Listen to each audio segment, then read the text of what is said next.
अलीना दानिश, अलीना दानिश ये भी नहीं है। मरियम खातून, Nida Parveen, Nida Parveen,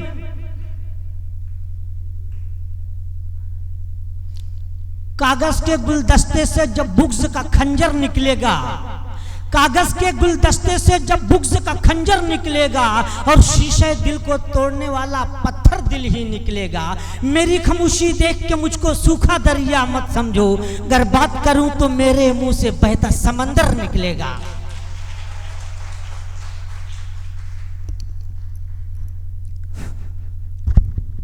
Good morning, all of you presenting here, and respected sir, and dear my friends.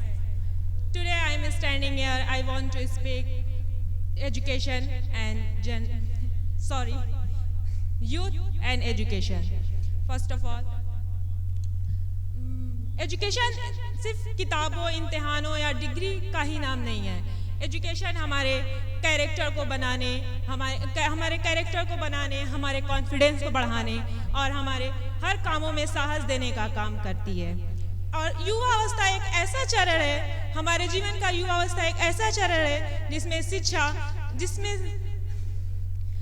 शिक्षा उस दीपक के मानिंद होती है जो हमें एक सही राह दिखाती है।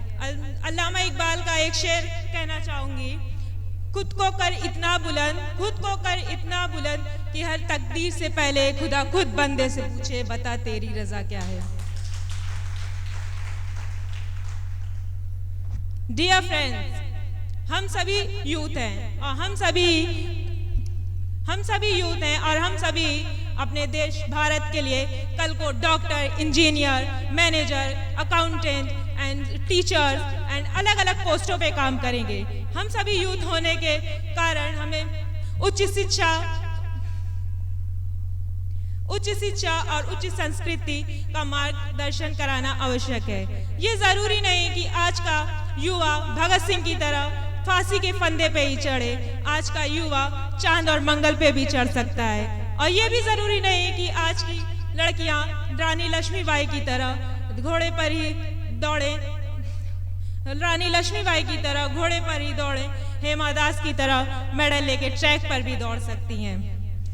मैं आपको एक बात याद दिलाना चाहूंगी, अल्लामा इकबाल का एक और शेर है कि खुद को कर तू शाहीन है परवाज है काम तेरा, तू शाहीन है परवाज है काम तेरा, तेरे सामने आसमां और भी है। डियर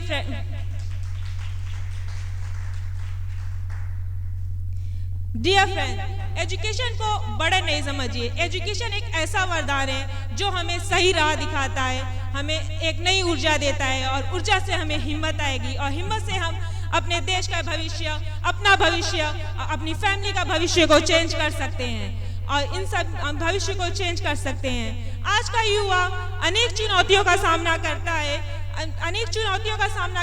उसके सामने हर फील्ड में, हर क्षेत्र में तरह तरह के कॉम्पिटिटिव एग्जाम्स होते हैं और हमारा युवा अगर मन लगा के लगन से अपने कॉम्पिटिटिव एग्जाम को या कंपटीशन युग को फॉलो करता है तो वो भविष्य में बहुत आगे जाएगा।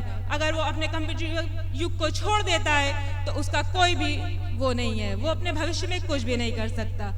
हम अपने देश को देखते हैं कि कल को हमारे देश में बहुत से नए नए योगदान दिए थे, हमारे देश ने जीरो दिया, नए नए योगदान को नए आविष्कार किए, पर इस टाइम हमारा देश बहुत पीछे जा रहा है और हम सभी युवा होने के कारण हमें ये आवश्यक हमारी जिम्मेदारी बनती है कि हम अपने हर चीज़ों पे ध्यान दें, अपने कॉम्पिटिटिव एग्जाम पे ध्यान दें, अपने भविष्य पे ध्यान दें और जो युवा जिस काम में रुचि रखता है वो उस काम को फॉलो करे। जिस युवा को साहित्य में रुचि है वो सेरेनी नायडू की तरह अपने देश का प्रचार करे और जिस युवा को टेक्नोलॉजी में रुचि है वो सिर्फ वो नासा के लिए नहीं बल्कि इसरो के लिए काम करे, ताकि कल को हम सर उठा के कह सके कि हमारा भारत महान है। और हम युवा होने के कारण हमारी ये आवश्यक जिम्मेदारी बनती है कि हम अपने आसपास, अपने स्कूल, अपनी शिक्षा, अपनी एजुकेशन, अपनी सारी चीज़ों पे ध्यान देते हुए,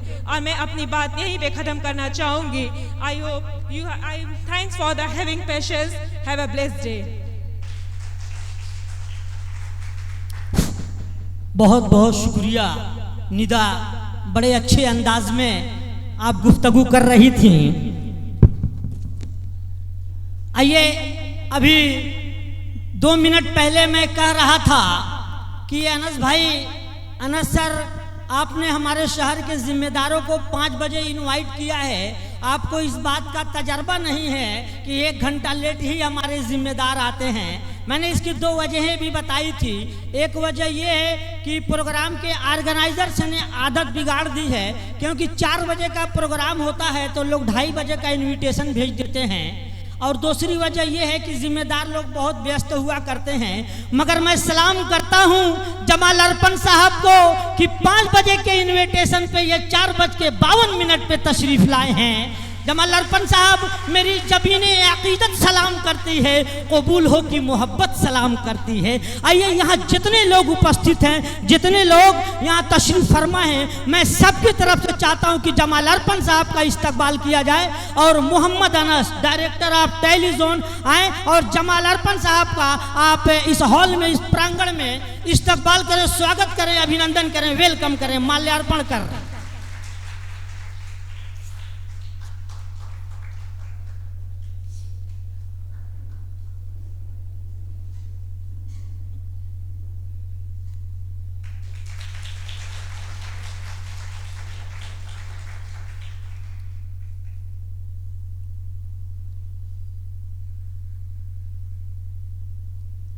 टेलीजोन की तरफ से जमाल अरपन साहब को बुके पेश किया गया आपके जोरदार तालियों के बीच।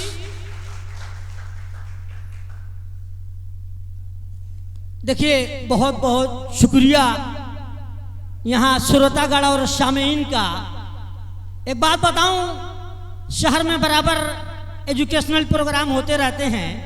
मैं ज़्यादातर प्रोग्रामों में एंकरिंग करता हूं। एक बड़ी विडंबना, बड़ी दिक्कत ये होती है कि बड़ी बड़ी भीड़ होती है, मगर ऐसे मुंह लटका के लोग बैठे रहते हैं। मुझे बड़े जज्बात में बार बार ललकारना पड़ता है। मगर बड़ी अच्छी बात यह है कि यहाँ अगर 100 लोग हैं तो लग रहा है कि 1000 लोगों की महफिल है। जिंदा दिल लोग यहाँ बैठे हुए हैं। ऐसे लोगों की महफिल रहती है तो जो हमारे जिम्मेदार आएंगे, और नाज़िम भी अपना कलेजा सोचता है कि निकाल के आपके सामने रख दूँ ताकि प्रोग्राम कामयाब हो जाए।